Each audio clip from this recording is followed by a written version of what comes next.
ठीक है। हेलो दोस्तों, आपका अपना चैनल यूट्यूब दीक्षा एकेडमी में आप सभी का हार्दिक अभिनंदन एवं स्वागत है। आज मैं आप लोग के समक्ष एक बड़ा ही इम्पोर्टेंट वीडियो त्रिकोणमिति लेकर के आया हूँ। थोड़ा सा प्रॉब्लम के कारण जो है आज मैं आप लोग को यूट्यूब लाइव नहीं दे पाया, इसके लिए क्षमा चाहते हैं। आप लोग जो है ऑफलाइन वीडियो में दे रहा हूँ, उसको आप लोग देख करके समझिए। अच्छा लगे तो लाइक एवं सब्सक्राइब करिए अवश्य ही। आप सबसे पहले त्रिकोणमिति के बारे में जानेंगे। ट्राइगोनोमेट्री। ट्राइगोनोमेट्री का शाब्दिक अर्थ होता है त्रिकोणमिति।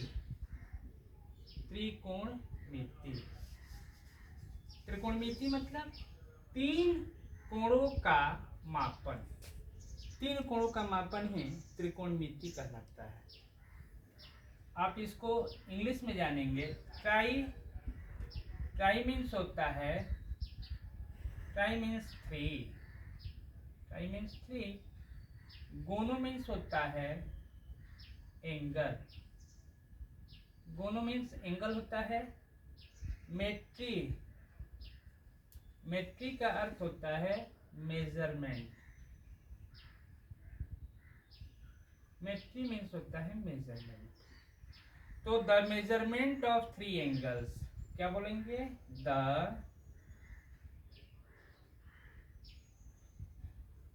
Measurement of three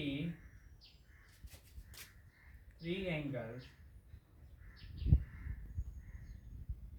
the measurement of three angles is called trigonometry.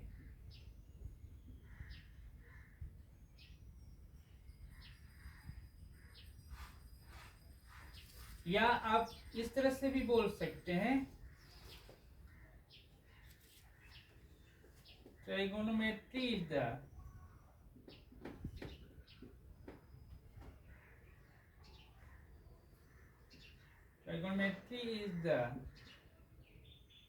branch of mathematics,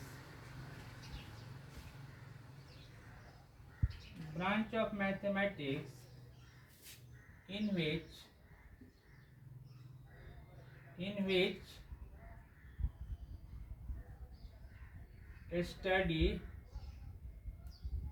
a study of angle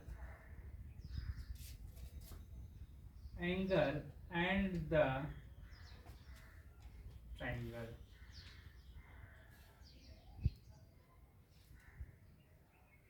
angle and the triangle. चलिए, इस ट्राइगोनोमेट्री में सबसे पहले हम राइट एंगल ट्रायंगल का अध्ययन करते हैं। तो सबसे पहले राइट एंगल ट्रायंगल के बारे में हम जानेंगे। ये राइट एंगल ट्रायंगल होता क्या है। तो ये आपका राइट एंगल ट्रायंगल है, यानी राइट एंगल ट्रायंगल का मतलब होता है समकोण त्रिभुज। तो इस समकोण त्रिभुज में एंगल बी जो है आपका 90 डिग्री है। तो जब यह 90 डिग्री है, तो अगर हम एंगल सी को अगर थीटा मानते हैं, तो थीटा के सामने का जो होता है साइड, वो आपका परपेंडिकुलर कहलाता है। और राइट एंगल ट्रायंगल में सबसे लॉन्गेस्ट साइड को हाइपोटेनस कहते हैं।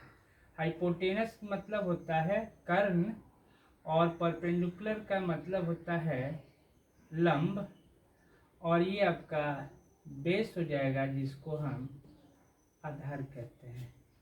तो ट्राइगोनोमेट्रिक में हम राइट एंगल ट्रायंगल का ही अध्ययन करते हैं।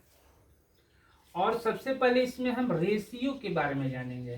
ट्राइगोनोमेट्रिक रेशियो, ट्राइगोनोमेट्रिक रेशियो के बारे में हम जानेंगे। होता क्या है यह? त्रिकोणमिति का अनुपात। तो इसमें हम सबसे पहले साइन थीटा लेते हैं, साइन कॉस और टैन। तो साइन थीटा जो होता है वो परपेंडिकुलर बाई हाइपोटेनस होता है, यानी लंब बट्टे में कर्ण होता है। और कॉस थीटा जो होता है वह आधार यानी बेस बाई हाइपोटेनस होता है, आधार बाई कर्ण होता है।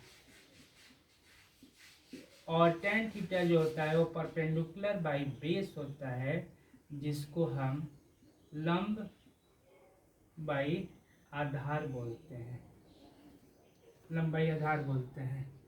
और रेशियो जो होता है वो 6 प्रकार का होता है।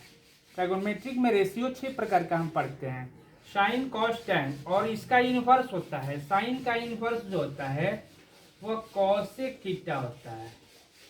तो कॉसेक थीटा क्या हो जाएगा आपका, हाइपोटेनस बाई परपेंडिकुलर हो जाएगा।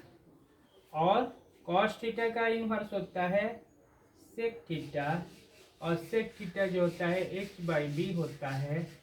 और टेन थीटा जो का इनवर्स कॉट थीटा होता है बी बाई टू होता है। अब इसमें हम जानेंगे जो सबसे लॉन्गेस्ट साइड जो हाइपोटेनस कर्ण होता है, तो कर्ण का जो वर्ग होता है वो दोनों छोटी भुजाओं के वर्ग के योगफल के बराबर होता है। यानी h square is equal to होता है p square plus b square. तो जब आप एच फाइंड करेंगे तो p square plus b square का रूट अंडर हो जाएगा। ये एच निकालने का यानी हाइपोटेनस निकालने का फॉर्मूला है बेसिक। अब आप मान लीजिए आपको परपेंडिकुलर कह दिया जाए निकालने के लिए, तो p square is equal to हो जाएगा। अब देखिए एच स्क्वायर इधर इसको लाएंगे तो माइनस बी स्क्वायर हो जाएगा। यहाँ एक फार्मूले से 3 फार्मूले आपको बनेंगे। अब जब आप P फाइंड करेंगे, p square is equal to हो गया h square minus b square, तो P इज इक्वल टू क्या हो जाएगा, h square minus b square का रूट अंडर हो जाएगा। और b square is equal to h square minus p square होगा। जब भी फाइंड करेंगे तो h square minus p square का रूट कर देंगे। तो इस तरह से ये आपका इस फार्मूले से आप रेशियो फाइंड कर सकते हैं। ठीक है, बोलिए। रेशियो के बारे में आपको तो समझ में आ गया, ये रेशियो कैसे फाइंड करते हैं। जैसे फॉर एग्जांपल मैं आपको बताता हूँ, जैसे 16 sine square theta equal to 9 होता है, तो यहाँ क्वेश्चन दे देगा जो find the value of all trigonometric ratio. आप कैसे ऑल ट्राइगोनोमेट्रिक रेशियो फाइंड करेंगे, तो यहाँ से देखिए कैसे बनाएंगे solution. 16 sine square theta is equal to 9 है, तो साइन स्क्वायर थीटा बराबर क्या हो जाएगा 9/16। तो जब साइन थीटा फाइंड करेंगे तो 9/16 का रूट हो जाएगा 3/4 होगा। तो 3/4 हो गया, तो आप समझ में आपको आ गया ये चीज कि यहाँ पर जो है आपका साइन थीटा है। तो आप क्या जानते हैं, जो साइन थीटा जो होता है वो p/h होता है। तो इसमें p क्या हो जाएगा, ऊपर वाला p हो जाएगा और नीचे वाला जो है आपका हाइपोटेनस हो जाएगा। ये 3 हो गया है और ये 4 हो गया। हमको आपको क्या निकालना है, BC निकालना है। तो BC आप फाइंड कर देंगे, BC फार्मूला लगाएंगे। BC इज इक्वल टू क्या हो गया, AC square minus AB square root under कर देंगे, तो क्या हो जाएगा 4 square minus 3 square root under. और 4 का स्क्वायर कितना हो गया 16 माइनस 3 का स्क्वायर 9, 16 में से 9 गया 7 हो गया, ये √7 हो जाएगा। यानी आपका BC वैल्यू जो है ये आपका √7 हो गया, ये निकल करके आ गया √7। तो अब आप जो है क्या करेंगे, ऑल ट्राइगोनोमेट्रिक रेशियो पूछा है, तो साइन थीटा आपका तो हो ही गया 3/4 निकल कर आ गया। तो आप कॉस थीटा निकालिए, तो कॉस थीटा क्या होता है b/h होता है। तो b कितना हो गया √7, अब h कितना हो गया 4, sine cos tan, tan theta p by b हो गया, और पी का वैल्यू क्या हो गया 3/√7। साइन कॉस टेन, उसके बाद साइन का इन्वर्स कर दीजिए, आप कॉसेक निकाल दीजिए, कॉसेक थीटा जो है हो जाएगा आपका 4/3 हो जाएगा, और सेक थीटा जो है आपका 4/√7 हो जाएगा, और कॉट थीटा जो है आपका √7/3 हो जाएगा। इस तरह से आप ट्राइगोनोमेट्रिक रेशियो फाइंड कर सकते हैं। इस सारे फार्मूले को दूसरा वीडियो लेकर के आप लोग के समक्ष कल आऊँगा।